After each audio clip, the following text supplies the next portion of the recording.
Ladies and gentlemen, welcome to the REVUZ video show here, podcast. For listening to the podcast, I'm your host Ken, here with your co-host Love Zach. And today, as you can tell by the title screen, we're talking about that Kanye West Netflix documentary. Absolutely, we're talking about Jeen-Yuhs. We got our sips ready. For those who've been listening to us on our audio show for many moons, all last year, even before that. That's right. We sipping. So as you can see we're consistent with our wave. You know what I'm saying? Kenya's always with the white. I'm always with the dark. You know what I mean? Vodka, yeah. Of course. Bob Monte. That's right. So Jeen-Yuhs. All right, listen, guys. So you guys know we haven't spoke about it yet. We definitely did watch it.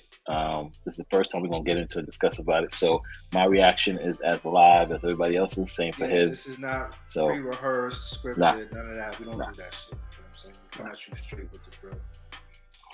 So anything he said I don't agree with, you're gonna hear it. You're gonna see my reaction.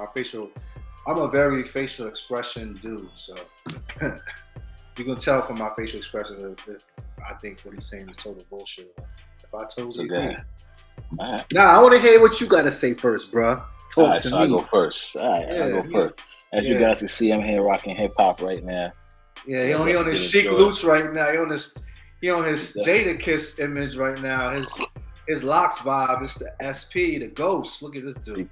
Because that genius Kanye definitely took me back to the good times of hip hop. And I mean, I have to say now it's definitely not for me anyway, but definitely for the kids, the mumble rappers, I'm not into that, but definitely took me back to the good times of the Rockefellers, you know what I mean, the Locks, P. Diddy, Bad Boy, you know what I mean, Death Row, and of course, my boy Kanye. So my take on the first part of this documentary is phenomenal.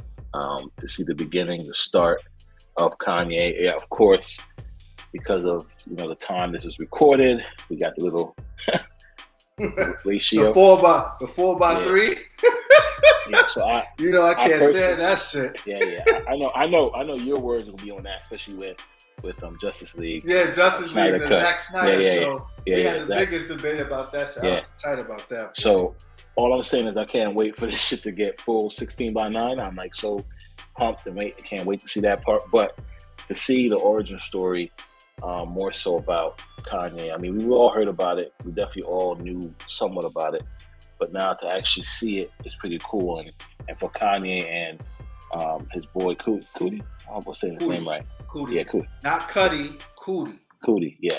For him to actually have the future mindset to think about documenting this breakthrough, this artist who wasn't an artist yet. He was just, doing his beats, but he had a goal in mind. Kanye wanted to take over the world. And we fast forward to now, that's exactly what he did. So for them to have this future mindset 20 years ago to do this and now be able to talk about it is phenomenal. So let me not go around the place, but for this first episode, great. I love it. I love everything about it, from the opening scene all the way to the closing scene. I think this is smart. This is definitely a genius move, especially with Kanye Donda Part 2 coming out real soon. And I think Donda Part 2 come out a day before Part 2, which will, come out the 23rd on Netflix. Wow. Part 2 to this, and Donda comes out 22nd. Donda 2 come out 22nd. Okay. So we're going to showcase this now to get the fans hyped for this album. I think was a very genius move on their part. Kanye is always good for his marketing. Correct. Seeing his interaction with his mom. Young Kanye. That was a really good scene. That was a good scene. Yeah, that was flawless. Very heartfelt scene, very touching. Yes. Kind of really gives you a deep insight to truly how connected and the synergy that he had with his mother. It was flawless. Yeah. Correct. And then also seeing him go through the struggle, right? He put out the beats. He wanted to be a rapper. Him talking about he's going to be the first one to rap about everything else besides shooting girls, drugs, shooting guys doing drugs. Yeah, when he was driving to basically go to Dame Dash's party. Yes. It's crazy. How he crashed Rockefeller, so everybody could hear his track When It All Falls Down, which is one of my favorite tracks too. So didn't know about that. He bum rushed the office, and it's crazy, you know, Shaka Pilgrim and the other employees just like kind of like looking, but they were kind of like in their own little malaise, you know what I mean? And of course, Rock is high at this point, you know what I mean? Jay-Z is the best rapper in the world right now, so she got other things to be focused on too, you know what I mean? So to be fair, you know, they're not really going to be bobbing on Kanye too heavy right now, you know what I'm saying? So, you know, but that was good. It was good insight, you know what I mean? To think that.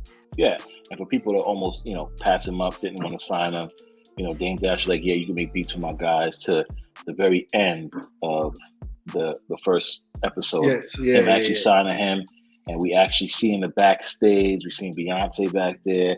We seen damn, females gonna hate me.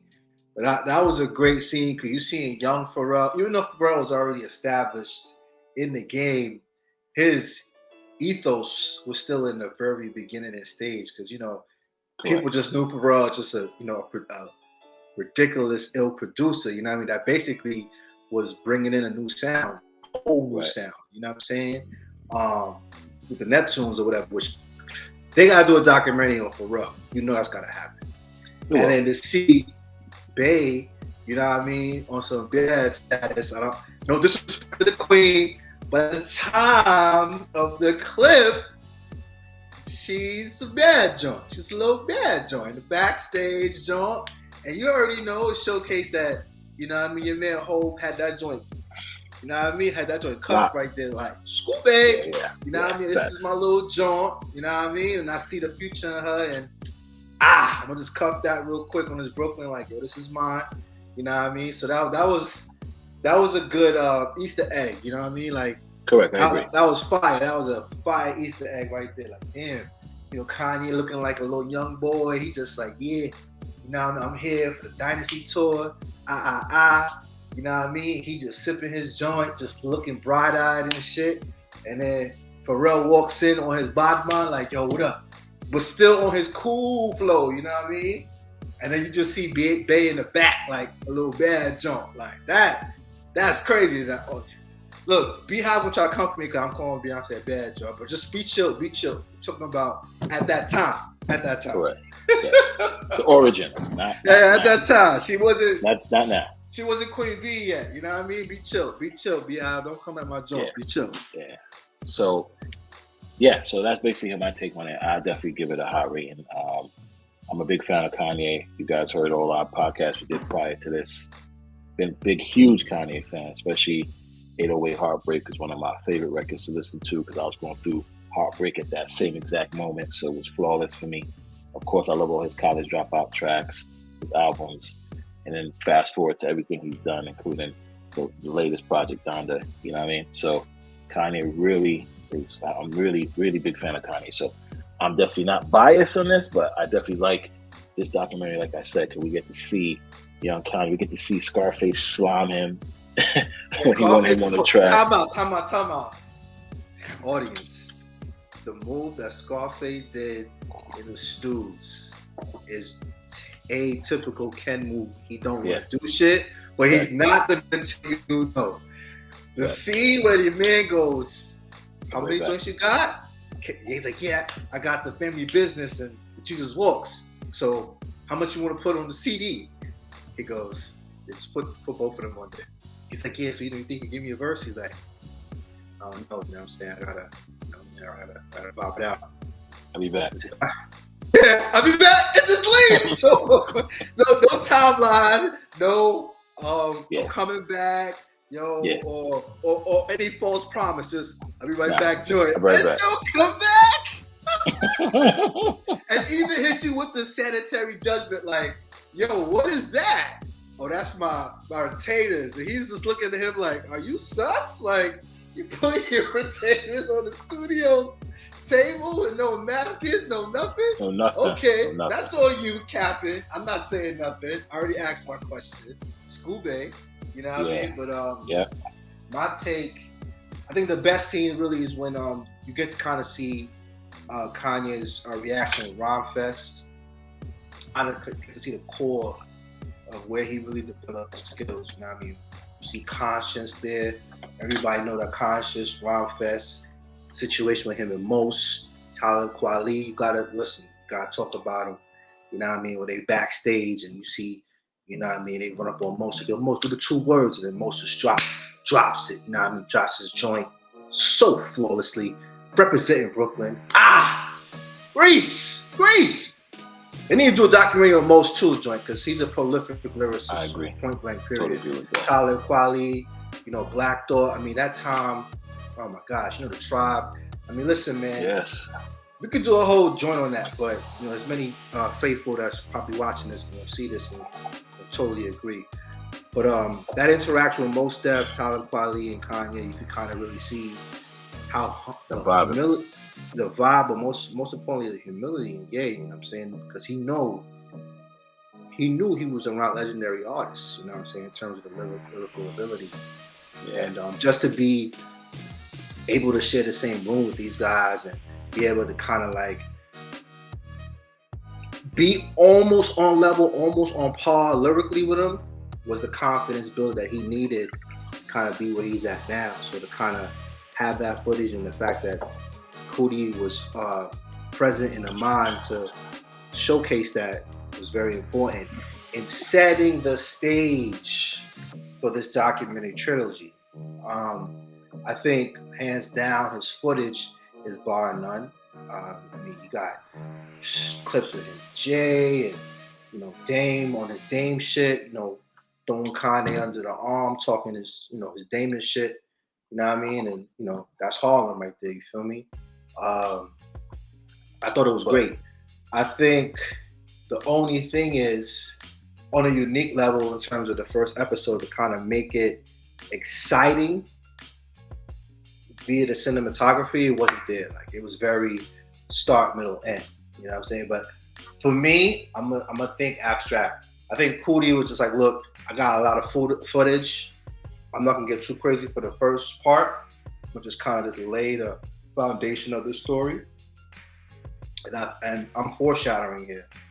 I'm assuming that when we get to like part 2 and the part 3, that's when he's gonna kind of like start to get a little bit more creative in how he, you know, reveals his tale on Ye via his footage and his documentarian skill set. So that's my first take on it. I think it's a good doc. Right. But I kind of have a con. My con is, you know, do you think people really give a F, John? Especially most recently, what's been going on with Ye on social media with him and Kim. Well, yeah, that's what we're going to talk about now. But first, I want to, you know, go back a little bit to your statement. Now, I'm not going to question your take on when it comes to video and, you know. No, of course you question it. You question it, bro. I'm still a young nigga in the game. I feel that Cootie, you know, he did his part. Especially, he gave us something for us to look forward to. Starting off with them being in DR in 2020. So that was good. That was good. He started off there, and then, you know what I mean, making us get ready to say, okay, we can't wait to see. Look how much years we got to go before we get back to that scene, right? Mm-hmm. So I think Cootie gave us that kind of, you know, hey, we're gonna that get teaser, here. right? He gave the little teaser. Get here, before we get here, let's take it back to where it all began, right? So I really like that part of it. I definitely like him showing Kanye coming up, especially the apartment in Newark, you know. Yeah, showing his apartment. Like, I didn't know Kanye was living in Jersey. I didn't know that. See? You know what I'm saying? As a big fan, I never knew that either. So, and a lot of people probably didn't know that he was really in the battle between Rawkus and Rockefeller. Everybody know Rawkus was really hot at the time. You know, they had Most and they had Kweli. No idea. And you know, nobody knew that. So the fact that he was showcasing that Kanye was like really stuck in the middle, you know, because here he has his lyrical mentors with Kweli and Most, who really understands his vibe. You know what I'm saying? And creatively, you know, it was a melting pot. But then at the same time, you got The Rock, who was just completely on fire. And everybody know The Rock was hot. You know what I'm saying? They were the hottest label, like point blank period. You know what I mean? So it was what do you really want? You want the vibe, to cast that understanding energy that you could creatively just make magic with the Rawkus connection, or do you want to bang with The Rock that's hot and then bang with Jay that's guaranteed to get your joint heard and get your joint worldwide. You know what I mean? So showing that dynamic and that derivative with his decision and how he was placating that was really great. And that was to me another piece of the foreshadowing. You know, and of course throwing, you know, Mrs. West, R.I.P. in there, and showcasing that energy and that relationship really set the documentary at a good point for the trilogy series. Right. Yeah. But do the kids give a F about this joints? Well, it's not the kids. I think it's the people who've been rocking with Kanye, the people that know about Kanye prior to the kids. The kids don't really know about him like that.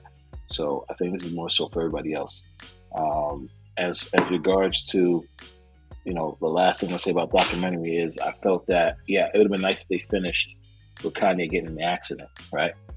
But you can't give them it all. You know, part 2 they gonna start with that. You know, Cootie starting out. Yeah, but I think they could have finished it up with that, because that would have led into the, you know, the continuation, right? The continuation of the next. That would have been like how you, the cliffhanger, right? Yeah, that would have been a great like how you was touching base, like how it ended. Of course, I think him ending it with him getting the rock chain and that's down cool to the too. rock was pretty typical. Anybody who followed Ye, you know what I mean, was like, all right, that's probably gonna end the first one. But I think like what you said, if he'd have ended it with that, and then you thought that would have been the end, and probably like fade to black that out, and then gave us like another 10-15 minutes about him in the studio now, and then bomb, accident, and then cut that. Yeah, that's the cinematography, creative energy that I'm looking for. You feel me? It was missing in the first one. So on a cinematic level for part 2, I'm looking for that creative uniqueness. All right, how he presents his footage. That's all I'm saying. We'll see what happens. But as we go into today's take on Kanye, I think at this point, we all got to take mental health seriously, right? We got to look at Kanye's not in the right state of mind when it comes to this breakup, right? This divorce. Guys who've been through heartaches and breakups should understand. You know, women who've dealt with guys stalking them and trying to get at them after a breakup would understand. So because Kanye is Kanye, we really have to take back and say, all right, wait a minute, he's really dealing with some shit right now. That's a good point. Yeah, I think Kanye is Kanye. We all know that, right? But we also got to understand mental health is mental health. So my take on it is somebody in his camp needs to really sit him down, talk to him, get him help, whatever they need, and kind of have him situate himself to get away from Kim. It's over. Kim doesn't want him back. I don't think he believes that, but we want that. You think it's for real dead ass over? Yeah, I think Kim is done. I think Kim had it all already. Between her shit, between Kanye shit, she had it all already. She got the kids, so she's content right now with that life. But Kanye's lifestyle or Kanye's life for her is not what she wants. She wants the Pete Davidson of the world right now. She already had. She want a more settled, calmer, normal guy, fun. Or just have fun. Just at that point where she want to just have fun now. I'm telling you right now, if Pete Davidson try to come and try to step in and play daddy to these kids, bro, that's gonna be a travesty, bro. I know. The internet's gonna go off. I'll sidebar that. I actually met Pete Davidson, not directly, but I did a Saturday Night Live event, Big Little Flute with Kid Cudi, that video they did. And I saw him, you know what I'm saying? And from what I saw, he's definitely a goofy character, you know what I mean? He's definitely like a free-spirited dude. I'll say that, to be fair. I didn't personally have any verbal exchange with the dude, but I was definitely in the same room, and you know, I seen his energy. Right. I get what you're saying. He's definitely a safe guy. Copy that. Right. But come on, Kim. Come on, man. Work it out, baby. Work it out. It's not gonna happen, bro. It's not gonna happen. Work it out. It's over. It's a done deal. It's not happening.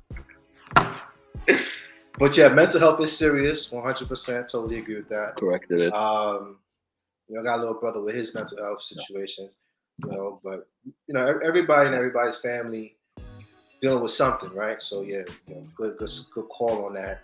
Yeah. Listen, man, I'm rooting for Kanye and Kim situated. I personally think it's just like a little vibe to kind of create their new series. You know, the Kardashians is over on E. You know what I mean? They already had their last, final episode. So, Kim grew up behind the camera, being filmed all her life. So I'm thinking, she's just building up the next series of energy, and content so that she can have a specified show just featuring her.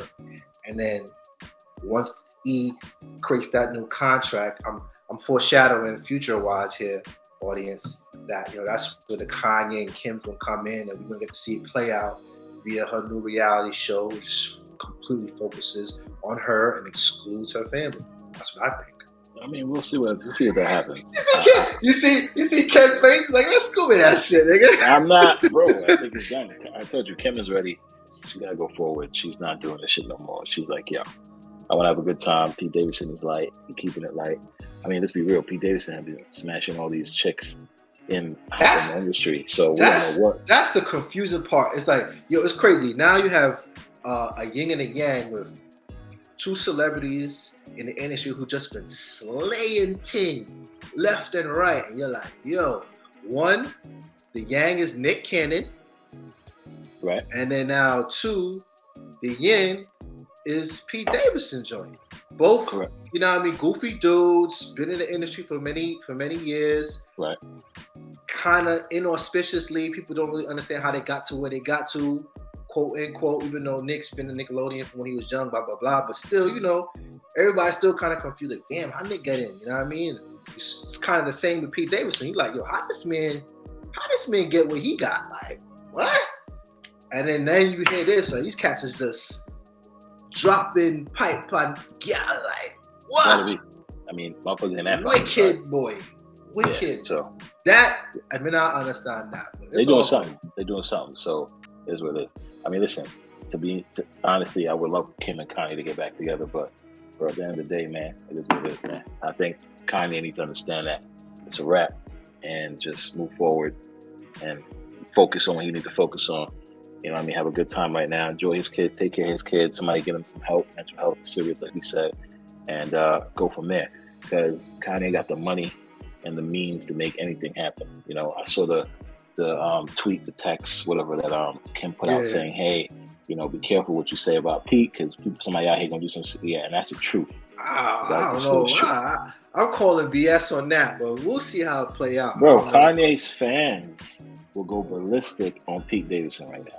I thought that tweet was in reverse. No. She was trying to tell Kanye, chill, because the shit that you're saying about Pete, will inadvertently, somebody will. She's right about that. Yeah, somebody will get tired and be like, yo, Pete, how you fucking up Kanye's life? And that will be an issue. So we need, even though Pete is on Saturday Night Live cracking jokes on Kanye, which is fucked up.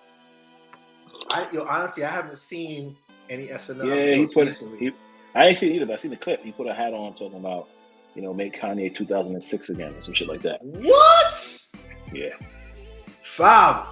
Jeen-Yuhs. Bro, I'm telling you. Jeen-Yuhs, bro, man. Like, gotta be coolly on the wave, but I'm telling you, man. People forget Kanye's still shot time, baby. Gotta be chill. But it's all good. We'll see how it play out. I'm still rooting for Kim Ye. Kim Ye. I'm sure you would. Gotta root for it. I'm sure, but I mean, what you gonna say about that? I mean, if it's at the end, it's at the end. Come on, man. Have faith in our bro, man. What's up with you, man? Faith in Kanye, bro. Don't say I don't got faith. I definitely do got faith in Kanye. You understand? But what do you want me to say to you right now? You're speaking the facts, but still, listen. It's a very entangled situation. Yeah, I mean, if you didn't see that, I'm gonna show you right now on the share. Woo! See that shit right here? Thank God, joint. Oh, he is ODing with. Okay, that's OD.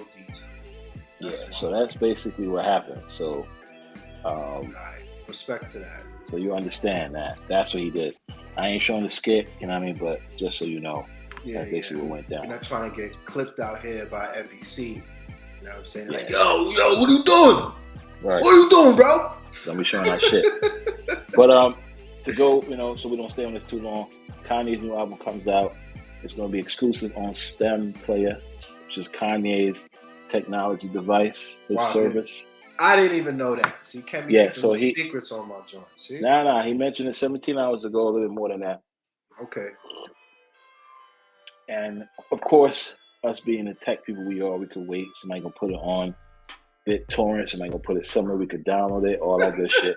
But hold on, be chill. Don't give no secrets out. You know what I mean? No. Everybody's doing that, but me. I mean, listen, I used to do that, guys. I'm not gonna say I used to back in the day.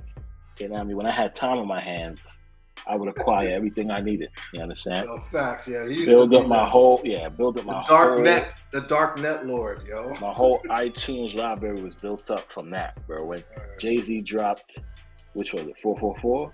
And it was only on Tidal or some shit like that. Yeah, I had that shit on my Plex. I had it on everywhere. So, listen, I've done my share of acquiring things.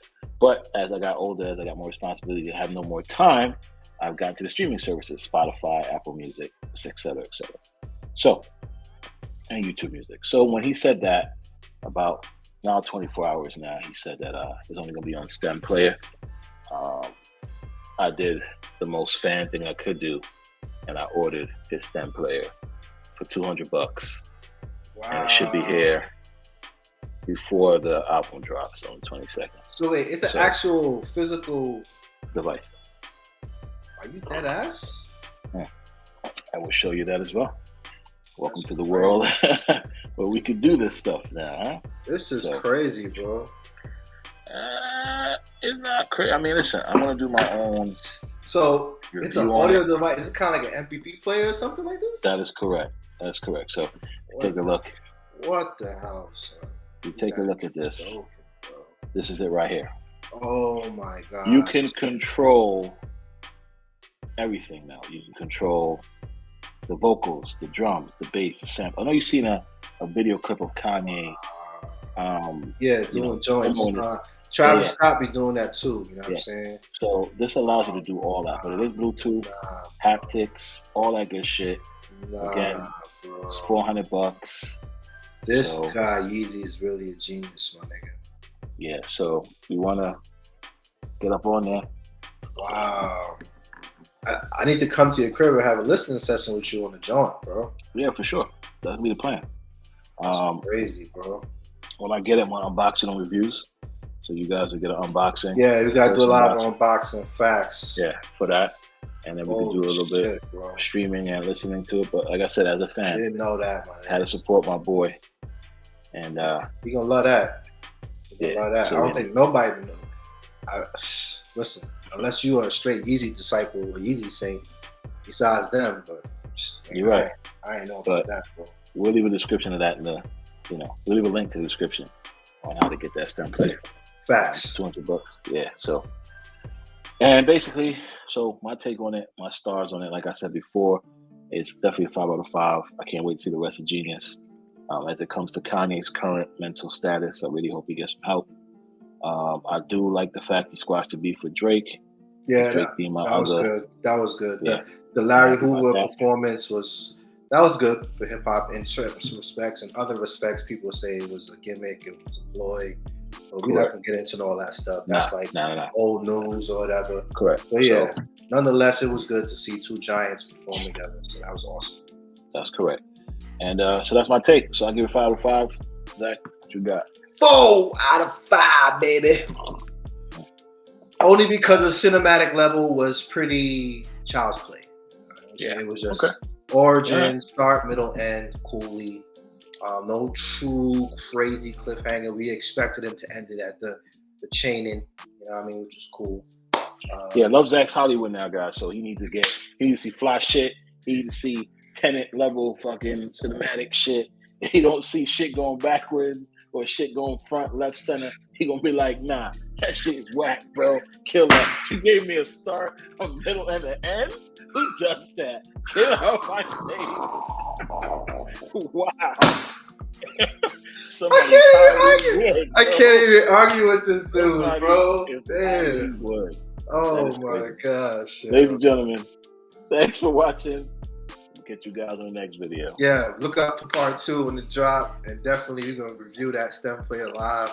We can't do his unboxing. That's lit. But yeah, man, thanks for watching. Thanks for listening. Salute. Peace.